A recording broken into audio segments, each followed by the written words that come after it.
Hello people, ఈరోజు అరే అంటే ఏంటో చూద్దాం. నార్మల్గా వేరియబుల్లో అయితేనేమో మనం సింగిల్ వాల్యూ స్టోర్ చేస్తాం, లైక్ a=4. లైక్ ఇలా మనం సింగిల్ వాల్యూ స్టోర్ చేయడానికి మాత్రం వేరియబుల్ యూస్ చేస్తాం.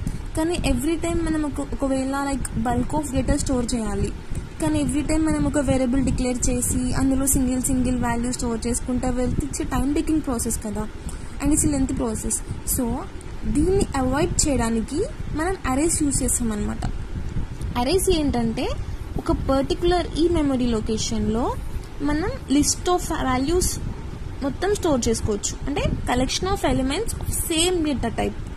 అంటే ఇప్పుడు నేను మొత్తం ఇవేంటి ఇంటిజర్ స్టోర్ చేశాను ఈ పర్టికులర్ మెమరీలో ఎట్ కాంటిజియస్ మెమరీ లొకేషన్. అంటే memory with the same border, like in the same memory I'm storing the values of same data type.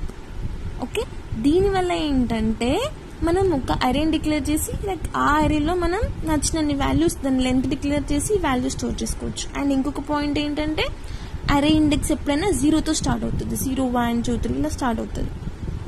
ఇట్లా మనం అంటే వేరియబుల్ నార్మల్ సింగిల్ వాల్యూ ఉంటే we can store in variable, but many values చాలా values ఉన్నాయి అనుకోండి, array is the better option. So thank you for watching. If you like my video, then don't forget to subscribe.